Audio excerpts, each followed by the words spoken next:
బులెటిన్లో డీటెయిల్స్ చూస్తే సర్దార్ సర్వాయి పాపన్న గౌడ్ విగ్రహం తెలంగాణ సమాజానికి ఆదర్శంగా నిలబడాలని సీఎం రేవంత్ రెడ్డి అన్నారు.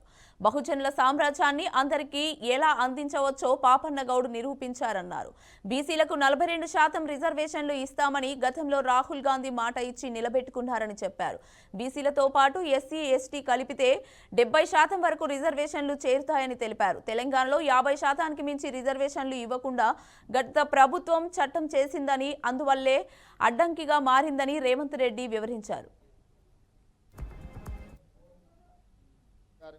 కిలాస్పూర్ కోటను వేదికగా చేసుకొని బహుజనుల సామ్రాజ్యాన్ని, మొఘలులను ఓడించి తన శౌర్యాన్ని, ప్రతాపాన్ని ఈ సమాజానికి చూపించడమే కాదు, ఆనాడే బహుజనుల సామ్రాజ్యాన్ని బహుజనులందరికీ ఏ విధంగా అందించవచ్చో నిరూపించిన గొప్ప పోరాట యోధుడు, వీరుడి యొక్క కోటను చూడడం జరిగింది. ఆ రోజు ఆ పక్కన చూసిన గత ప్రభుత్వాలు ఆ కోటను మైనింగ్ లీజులకు ఇచ్చి చరిత్రలో కిలాస్పూర్ కోటనే కాలగర్భంలో కలపాలని ఆలోచన చేసింది. ఆ రోజు అక్కడ చూసిన తర్వాత నేను చెప్పిన, ఇక్కడ ఒక్క రాయి కూడా తీయడానికి వీల్లేదు, ఇది చరిత్రకు ఒక గొప్ప స్ఫూర్తి, ఆ కోటను సంరక్షించాలి, దాన్ని చారిత్రాత్మకమైన కట్టడాల కింద మార్చి భవిష్యత్ తరాలు ఒక స్ఫూర్తిని పొందడానికి పర్యాటక క్షేత్రంగా అభివృద్ధి చేయాలి. తెలంగాణలో పార్టీకి చాలా ఇబ్బందికరమైన పరిస్థితులు వచ్చినా, కేంద్రంలో అధికారం కోల్పోయినా ఇచ్చిన మాట నిలబెట్టుకున్న ధీర వనిత శ్రీమతి సోనియా గాంధీ గారు తెలంగాణ రాష్ట్రాన్ని ఇచ్చిండ్రు. మరి వారి వారసత్వంతోనే వచ్చిన రాహుల్ గాంధీ గారు 100 సంవత్సరాల నుంచి 1931 నుంచి దేశంలో కులగణన కోసం ఎదురుచూస్తున్న బలహీన వర్గాలకు మాట ఇచ్చినప్పుడు వారు ఈ ప్రజలకు ఇచ్చిన మాటను నిలబెట్టడానికి నేను, మా మిత్రులు బట్టి విక్రమార్క గారు 100% చిత్తశుద్ధితోని పకడ్బందీగా ప్రణాళిక రచించి ఈ దేశంలో ఏ రాష్ట్రం చేయని ప్రయోగాన్ని, పనిని, జనాభాను మొత్తం లెక్కించడమే కాదు, జనాభాలో ఉన్న అన్ని కులాల యొక్క వివరాలను సంపూర్ణంగా సేకరించడం జరిగింది.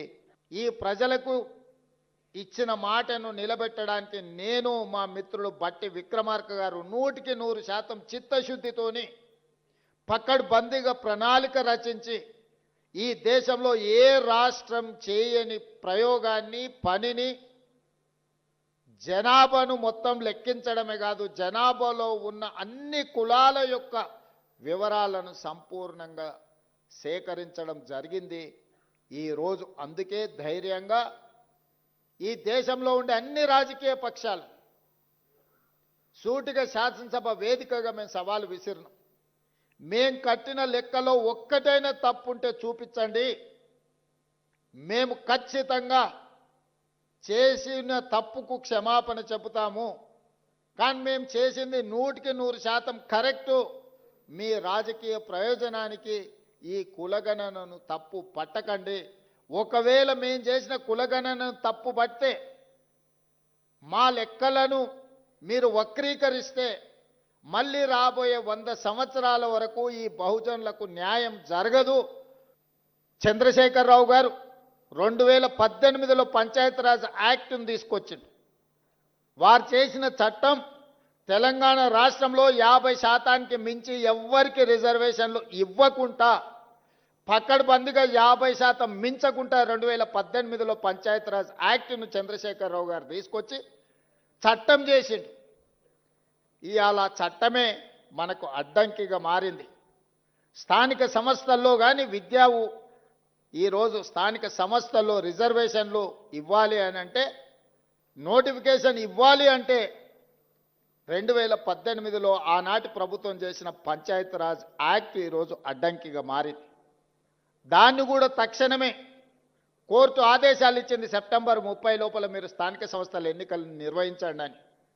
మరి అత్యవసరంగా ఎన్నికలను నిర్వహించాలంటే ఈ చట్టం అడ్డంకిగా మారిందని, శాసనసభకు సమయం ఉందని మంత్రివర్గ సమావేశాన్ని ఏర్పాటు చేసి ఆర్డినెన్స్ తీసుకొచ్చి ఆ 50% అడ్డంకిని తొలగించండి అని ఆర్డినెన్స్ పాస్ చేసినాం. ఆ ఆర్డినెన్స్ కూడా గవర్నర్ గారి దగ్గరికి వెళ్ళింది. గవర్నర్ గారు అది కూడా ఆమోదించకుండా రాష్ట్రపతి గారికి పంపించారు. ప్రభుత్వానికి ఉన్న చిత్తశుద్ధి ఒక్కటే, మీరు బాగుపడాలి, మీ తలరాతలు మారాలి అని అంటే చదువు ఒక్కటే పరిష్కారం. అందుకే young India integrated residential schools SC ST BC minority పిల్లల్ని ప్రతి నియోజకవర్గంలో 200 కోట్ల రూపాయలతో ఈరోజు డైట్ ఛార్జెస్ కానీ కాస్మెటిక్ ఛార్జెస్ కానీ పెంచి విద్య ఒక్కటే మీ జీవితంలో మార్పు తీసుకొస్తుంది, మీ తలరాతలు మారుస్తుంది. ఇక్కడున్న యువకులకు నా సూచన ఒక్కటే, చదువు ఒక్కటే మన తలరాతను మారుస్తుంది. మీకు నాణ్యమైన చదివిచ్చి మీ అర్హత తగ్గ ఉద్యోగాన్ని ఇచ్చే బాధ్యత కాంగ్రెస్ ప్రభుత్వం తీసుకుంటుంది. ముఖ్యమంత్రిగా నేను తీసుకుంటా, మీరు మా కుటుంబ సభ్యులు. నేను ఎస్సీ వర్గీకరణ చేసినప్పుడు మా మాదిగ సోదరులు, మా మాదిగ బిడ్డ, మా మాదిగ సోదరుడు ఒకవేళ ముఖ్యమంత్రి ఉంటే మాకు ఎంత న్యాయం జరుగుద్దో, రేవంత్ అన్న ఉంటే కూడా మాకంత న్యాయం జరిగింది. 59 ఉపకులాలకు న్యాయం జరిగిందని మాదిగ సోదరులు వాళ్ళ సామాజిక వర్గంలో నన్ను సభ్యత్వం ఇచ్చింది. మహారాష్ట్రలో పార్లమెంట్లో పూర్తిగా ఇండియా కూటమికి సంపూర్ణమైన మెజారిటీ వస్తే సరిగ్గా 5 నెలల తర్వాత శాసనసభ ఎన్నికలు జరిగితే మనం పూర్తిగా ఓడిపోవడం జరిగింది. ఎందుకు ఓడిపోయినామని విశ్లేషిస్తే 1 కోటి ఓట్లు మహారాష్ట్రలో కొత్తగా చేరినాయి 4 నెలల్లో. నేను అడుగుతున్నా, 4 నెలల్లో ఏ రాష్ట్రంలోనే ఏ దేశంలో అయినా 1 కోటి మంది పుట్టగలరా? ఒకవేళ పుట్టిన వాళ్ళకు ఓటు హక్కు వస్తుందా? సామాజిక న్యాయమే కాంగ్రెస్ మూల సిద్ధాంతమని డిప్యూటీ సీఎం బట్టి విక్రమార్క అన్నారు. తెలంగాణలో చేపడుతున్న సంస్కరణలు, నిర్ణయాలు దేశానికి దశాదిశ నిర్దేశించే స్థాయిలో ఉన్నాయని చెప్పారు. దేశ చరిత్రలో ఎక్కడా లేని విధంగా కులగణన చేపట్టామన్నారు. బీసీలకు 42% రిజర్వేషన్లపై చట్టం చేశామని తెలిపారు. రాష్ట్రంలో బీసీ రిజర్వేషన్లు దేశంలోనూ అమలుకు దారి తీశాయని బట్టి వివరించారు. కాస్ట్ సర్వే ఇక్కడ జరిగి ఆ కాస్ట్ సర్వే ఆధారంగా లెక్కలతో సహా ఈ రాష్ట్రంలో 42% బీసీలకు రిజర్వేషన్ కల్పించాలనేటువంటి ఆలోచనతో శాసనసభలో చట్టాలను చేసి ఆ చట్టాలు ఈరోజు దేశంలోనే ఒక చర్చకు దారితీసి భవిష్యత్తులో భారతదేశంలో కూడా తప్పనిసరి పరిస్థితులు కల్పించినటువంటి గొప్ప నిర్ణయాలు ఈరోజు ఈ రాష్ట్రంలో జరిగాయి. దానికి మనమందరం ఈరోజు ఇక్కడ కూర్చున్నటువంటి బీసీల నాయకులు, బహుజనుల నాయకులు అందరికీ కూడా నేను ఒకటే విజ్ఞప్తి చేస్తూ ఉన్నాను. ఈరోజు కాంగ్రెస్ ప్రభుత్వం ఇంత గట్టిగా సామాజిక నిర్ణయం కోసం అనేక రకాలైనటువంటి అడ్డంకులు ఉన్నప్పటికి కూడా వాటన్నిటినీ పటాపంచలు చేసుకొని కట్లు దించుకొని ఇంతటి గొప్ప విధానపరమైన నిర్ణయాలు చేసినప్పుడు ఈ విధానపరమైన నిర్ణయాలు ప్రతి గ్రామానికి, ప్రతి ఇంటికి, ప్రతి బహుజను దృష్టికి తీసుకొని వెళ్ళి ఈ ప్రభుత్వం మనది, మన కోసం నిలబడ్డది, మన కోసం ఈరోజు సమాజంలో అనేక సంస్కరణలు తీసుకొని వచ్చి ముందుకు పోతుంది అని చెప్పి అరచేతిలో పెట్టుకొని ప్రభుత్వాన్ని కాపాడుకుంటూ భవిష్యత్తులో తీసుకున్న నిర్ణయాల ఫలితాలన్నీ కూడా పొందటం కోసం అందరూ ప్రయత్నం చేయాలని చెప్పి ఈరోజు పాపన్న గౌడ్ గారి జయంతి సందర్భంగా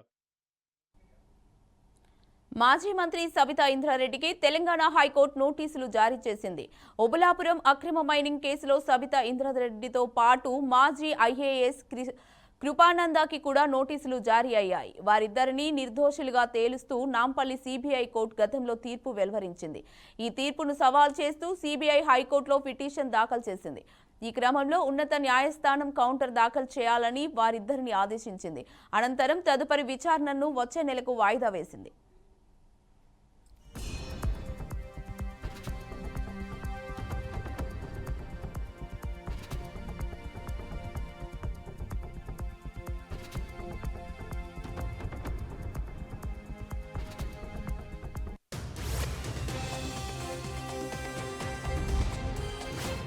రౌడీ షీటర్ శ్రీకాంత్ పెరోల్ను హోంమంత్రి అనిత రద్దు చేశారు. తనకు తెలియకుండానే పెరోల్ మంజూరు చేయడంపై ఫైర్ అయ్యారు. పెరోల్కు 2 నెల్లూరు ఎమ్మెల్యేలు సిఫారసు చేయడంతో పాటు ప్రభుత్వంలో కీలక అధికారి సూచనలతో పెరోల్ ఇచ్చినట్లు హోంమంత్రికి సెక్రటరీ తెలిపారు. దీంతో హోంమంత్రి అనిత పెరోల్ రద్దు చేస్తూ విచారణకు ఆదేశించారు. రేపటిలోగా నివేదిక ఇవ్వాలని హోంమంత్రి అనిత సెక్రటరీని ఆదేశించారు.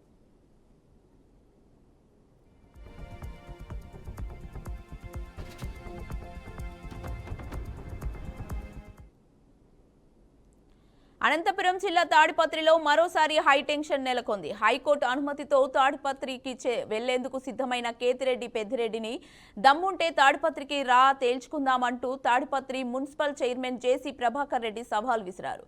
హైకోర్టు ఆర్డర్ ఉంటే కేతిరెడ్డి పెద్దిరెడ్డి తాడిపత్రి రావచ్చన్నారు. అయితే గతంలో టీడీపీ నాయకులకు కూడా హైకోర్టు ఆదేశాలు ఉన్నా కేతిరెడ్డి పెద్దిరెడ్డి తాడిపత్రిలోకి ఎందుకు రానివ్వలేదని నిలదీశారు. ఎన్ని కోర్టు ఆదేశాలు తెచ్చినా కేతిరెడ్డి పెద్దిరెడ్డిని తాడిపత్రి రావడానికి ఒప్పుకోబోమని స్పష్టం చేశారు. దీంతో హైకోర్టు అనుమతి ఇచ్చిన జేసీ ప్రభాకర్ రెడ్డి పర్మిషన్ లేనిదే తనను తాడిపత్రిలోని తన ఇంటికి పోలీసులు వెళ్లనివ్వట్లేదని పెద్దారెడ్డి అసహనం వ్యక్తం చేశారు. తాడిపత్రిలో ఏ క్షణం ఏం జరుగుతుందో అని పోలీసులు భారీగా మోహరించారు.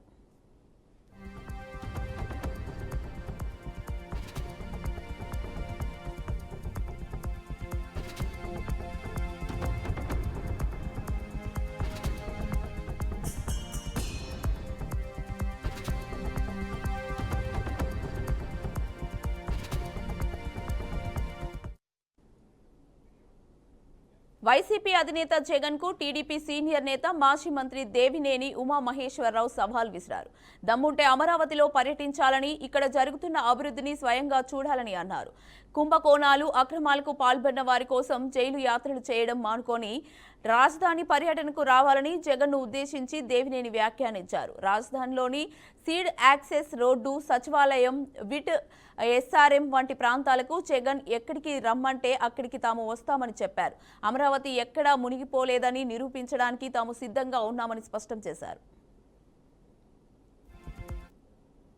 కాలక్షేపం చేస్తా ఉన్న వైఎస్ జగన్మోహన్ రెడ్డి వాళ్ళ పార్టీ నాయకులందరూ కూడా కలిసి అమరావతి ప్రజా రాజధాని దగ్గర 52,000 కోట్లతో నిర్మాణాలు జరుగుతూ ఉంటే చూసి ఓర్వలేక, తట్టుకోలేక విష ప్రచారం, ఫేక్ న్యూస్ స్ప్రెడ్ చేస్తూ ఉన్నారు.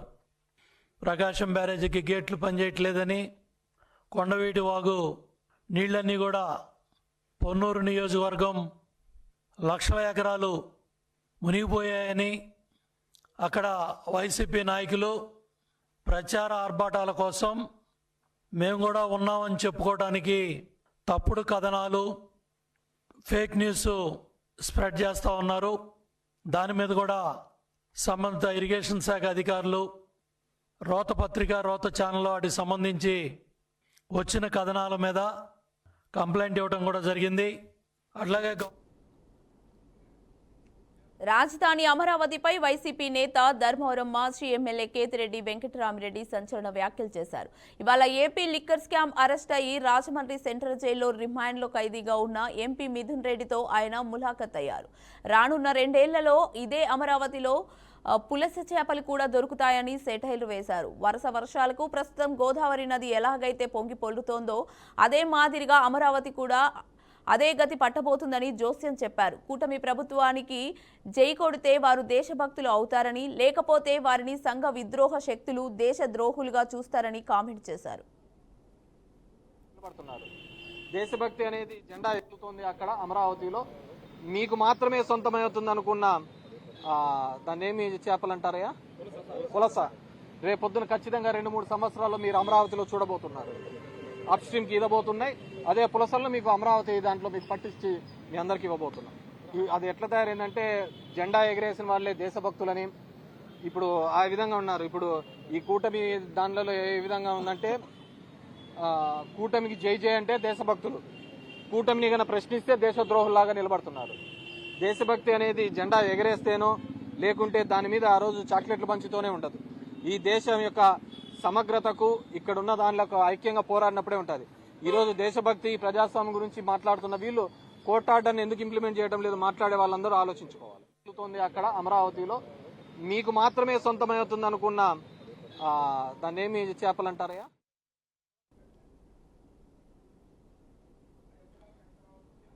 హైకోర్టు ఆదేశాలు ఇచ్చిన మాజీ ఎమ్మెల్యే కేతిరెడ్డి పెద్దిరెడ్డిని పోలీసులు తాడిపత్రి వెళ్లకుండా అడ్డుకోవడం ఏంటని ఫైర్ అయ్యారు.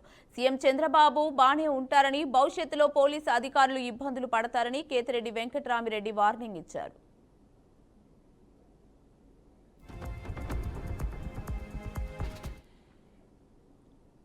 హైదరాబాద్లోని రామంతపూర్ విద్యుత్ షాక్ ఘటనలో మృతుల సంఖ్య 6కు చేరింది. ఆసుపత్రిలో చికిత్స పొందుతూ గణేష్ అనే వ్యక్తి మృతి చెందారు. రథాన్ని లాగుతుండగా కరెంట్ షాక్ తగిలి 5గురు స్పాట్లోనే మృతి చెందగా మరో 4గురికి తీవ్ర గాయాలు కావడంతో ఆసుపత్రికి తరలించారు. అందులో చికిత్స పొందుతూ మరొకరు మృతి చెందారు. మృతుల కుటుంబాలను మంత్రి శ్రీధర్ బాబు పరామర్శించారు. బాధిత కుటుంబాలకు అండగా ఉంటామని హామీ ఇచ్చారు. అలాగే ప్రమాదంపై స్పందించిన ప్రభుత్వం దిగ్భ్రాంతి వ్యక్తం చేసింది. మృతుల కుటుంబాలకు 5 లక్షల చొప్పున పరిహారం ప్రకటించింది. ఆగిపోయిన తర్వాత జీపుని పక్కన దొబ్బేసి మళ్ళీ ఆ రథాన్ని అందరం మా చేతుల మీద తీసుకొని మెల్లమెల్లగా ఇక్కడ దాకా తీసుకొని వచ్చే లోపల ఇక్కడ ఏం వైర్ ఆనుకుందో తెలియదు. అక్కడ కట్టె కూడా లేదా అని అంటే కట్టె ఉంది అని అన్నాము. ఆ వైర్ ఎక్కడ ఆనిందో తెలియదు. స్పాట్లో నేను కూడా ఉన్నా. ఆ 9-10 మందిలో నేను కూడా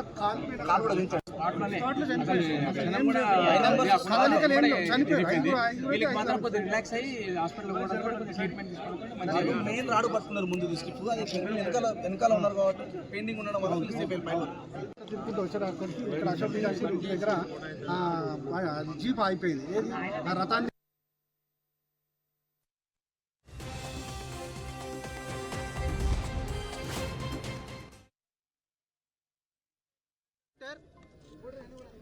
ఎలక్ట్రికల్ లైన్స్ తోని కాంటాక్ట్ లో వచ్చి కింద డాంగ్లింగ్ అవుతున్నప్పుడు ఆ రథం ని తగిలి ఒక 5గురు ఎలక్ట్రిక్యూట్ అయినట్టు.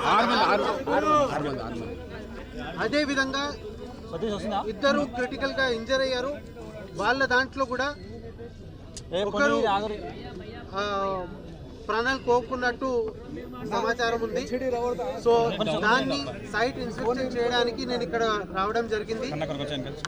ప్రభుత్వం దృష్టికి తీసుకెళ్లి రాష్ట్ర ఉప ముఖ్యమంత్రి గారితో డిస్కస్ చేసి దీని మీద ఎంక్వైరీనా ఫ్యూచర్ ఏం చర్యలు తీసుకోవాలి, అలానే ప్రాణ నష్టమైన వాళ్లకు వాళ్ళ ఫ్యామిలీ మెంబర్స్కి ఏ రకంగా బెనిఫిట్స్ పొందించాలనో, ఏ రకంగా ఎక్స్గ్రేషియా ఇవ్వాలనో అనేది గవర్నమెంట్ లెవెల్లో ఉప ముఖ్యమంత్రి గారితో చర్చించి ఒక నిర్ణయం తీసుకోవడం జరుగుతుంది. గత కొన్ని రోజులుగా వేతనాల పెంపు కోసం సినీ కార్మికుల సమ్మె కొనసాగుతూనే ఉంది. ఫిలిం ఛాంబర్, ఫెడరేషన్ నాయకుల మధ్య జరిగిన చర్చలు విఫలమైన నేపథ్యంలో తాజాగా చిరంజీవి రంగంలోకి దిగారు. గతంలోనే చిరంజీవిని కలిసిన సినిమా నిర్మాతలు తమ గోడు వెళ్లబోసుకున్నారు. అయితే ఫెడరేషన్ నేతలతోనూ తాను చర్చలు జరిపిన తర్వాతే తన అభిప్రాయాన్ని వెల్లడిస్తానని చిరంజీవి చెప్పారు. ఈ నేపథ్యంలో చిరంజీవిని ఆయన నివాసంలో నిర్మాతలు, ఫెడరేషన్ నాయకులు విడివిడిగా కలిసి మాట్లాడారు. ఇప్పటికే వివిధ రాష్ట్రాల్లో నిర్మాతలు, కార్మికుల మధ్య ఉన్న ఒప్పందాలను గుర్తించిన సమాచారం చిరంజీవి సేకరించారని తెలుస్తోంది. ఇక చిరంజీవితో చిన్న నిర్మాతలు కూడా సమావేశమయ్యారు.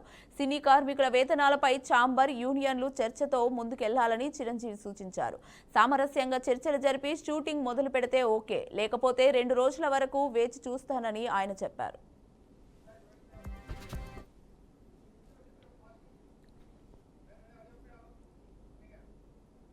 ప్రముఖ పుణ్యక్షేత్రమైన ఏడుపాయల వనదుర్గ ఆలయం 6వ రోజు కూడా జల దిగ్బంధంతోనే కొనసాగుతోంది. సింగూరు ప్రాజెక్టు నుంచి భారీగా నీటిని దిగువకు విడుదల చేయడంతో మంచిర నది ఉగ్రరూపం దాల్చింది. దీంతో ఏడుపాయల ఆలయ ప్రాంగణం మొత్తం వరద నీటితో నిండిపోయింది. ఆలయం వద్ద ఉన్న వనదుర్గ ఆనకట్టపై నుంచి వరద నీరు ఉధృతంగా ప్రవహిస్తోంది. ఈ వరద ప్రవాహం నేరుగా ఆలయ గర్భగుడిలోకి ప్రవేశించింది. అమ్మవారి పాదాలను తాకుతూ రాజగోపురం ముందు నుంచి పారుతోంది. దీంతో ఆలయంలోకి భక్తులను అనుమతించడం సాధ్యం కాని పరిస్థితి నెలకొంది. గత 6 రోజులుగా ఇదే పరిస్థితి కొనసాగుతుండటంతో అధికారులు ప్రత్యేక ఏర్పాట్లు చేశారు.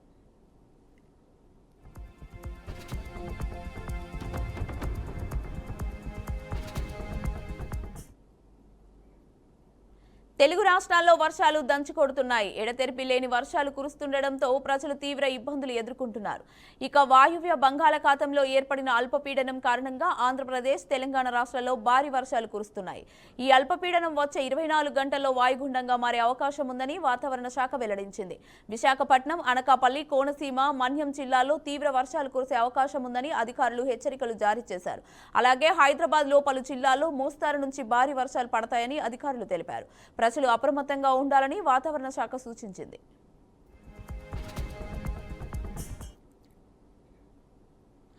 యాక్సియం 4 అంతరిక్ష యాత్ర విజయవంతమైన తర్వాత తొలిసారిగా ఆస్ట్రోనాట్ శుభాంశు శుక్లా భారత్ పర్యటనకు వచ్చారు. ఈ సందర్భంగా ఆయన ప్రధాని నరేంద్ర మోదీని ఢిల్లీలోని ఆయన నివాసంలో కలిశారు. మోదీకి శుక్లా యాక్సియం 4 మిషన్ ప్యాచ్ ను బహుకరించారు. అలాగే అంతరిక్ష కేంద్రం నుంచి భూమి చిత్రాలను చూపించారు. అనంతరం ఇద్దరు భారత్తో అంతరిక్ష రంగ అభివృద్ధికి సంబంధించిన పలు అంశాలను చర్చించారు. కాగా అమెరికాలోని ఫ్లోరిడా నుంచి జూన్ 25న నింగిలోకి దూసుకెళ్లిన యగ్నిశం 4 మిషన్లోని 4 వ్యోమగాముల్లో శుభాంశు శుక్లా కీలక పాత్ర పోషించారు. 18 రోజుల ఈ మిషన్లో శుక్లా మిగతా వ్యోమగాములతో కలిసి ఐఎస్ఎస్ 60 కంటే ఎక్కువ ప్రయోగాలు, 20 అవుట్పుట్ రీచ్ సెషన్లను నిర్వహించారు.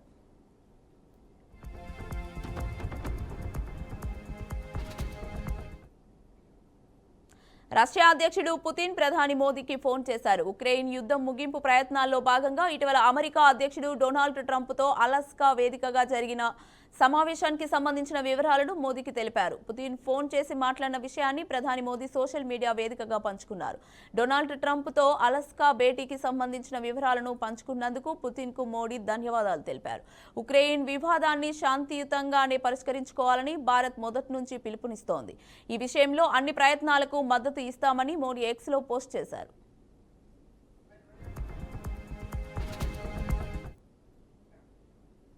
ఉభయ సభల్లో విపక్ష సభ్యులు బీహార్ స్పెషల్ ఇంటెన్సివ్ రివిజన్లో పాటు బీజేపీ ఎన్నికల సంఘంపై ఓటు చోరీ అంశంపై ప్లాకార్డులతో ఆందోళనకు దిగారు. ప్రభుత్వానికి వ్యతిరేకంగా పెద్ద ఎత్తున నినాదాలు చేస్తూ పదే సభకు అడ్డుపడ్డారు. దీంతో విపక్ష సభ్యులపై లోక్సభ స్పీకర్ ఓం బిర్లా ఫైర్ అయ్యారు. ప్రజలు మిమ్మల్ని ప్రభుత్వ ఆస్తులను ధ్వంసం చేయడానికి ఎన్నుకోలేదు అంటూ ఆయన కామెంట్ చేశారు. సభా నియమాలను పాటించకపోతే కఠిన చర్యలు తీసుకోవాల్సి ఉంటుందని హెచ్చరించారు. అదేవిధంగా నినాదాలు చేస్తున్న శక్తిని ప్రశ్నలు అడగడంతో వినియోగించాలని సూచించారు. అప్పుడే దేశ ప్రజలకు ప్రయోజనకరంగా ఉంటుందని లోక్సభ స్పీకర్ ఓం బిర్లా అన్నారు.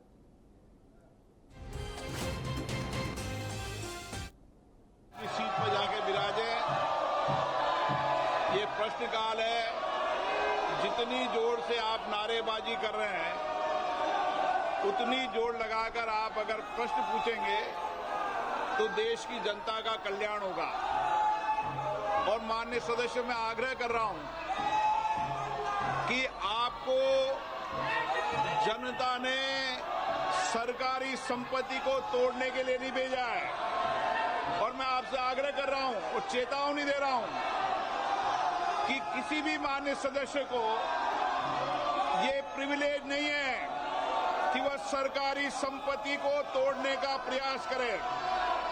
अगर आपने सरकारी संपत्ति को तोड़ने का प्रयास किया तो मुझे कुछ निर्णायक फैसले करने पड़ेंगे और देश की जनता आपको देखेगी। मैं आपको पुल कह रहा हूं, कई विधानसभाओं के अंदर इस तरह की घटना पर माननीय सदस्यों के खिलाफ कार्रवाई हुई है। मैं आपको फिर चेतावनी देता हूं, सरकारी संपत्ति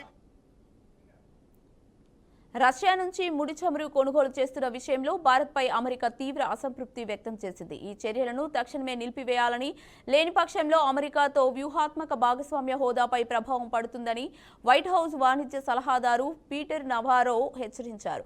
అయితే ఈ ఆరోపణలను భారత విదేశాంగ శాఖ తీవ్రంగా ఖండించింది. తమను అన్యాయంగా లక్ష్యంగా చేసుకుంటున్నారని, అమెరికా సహా ఐరోపా దేశాలు కూడా రష్యాతో ఇప్పటికీ వాణిజ్యం చేస్తున్నారని గుర్తు చేశారు.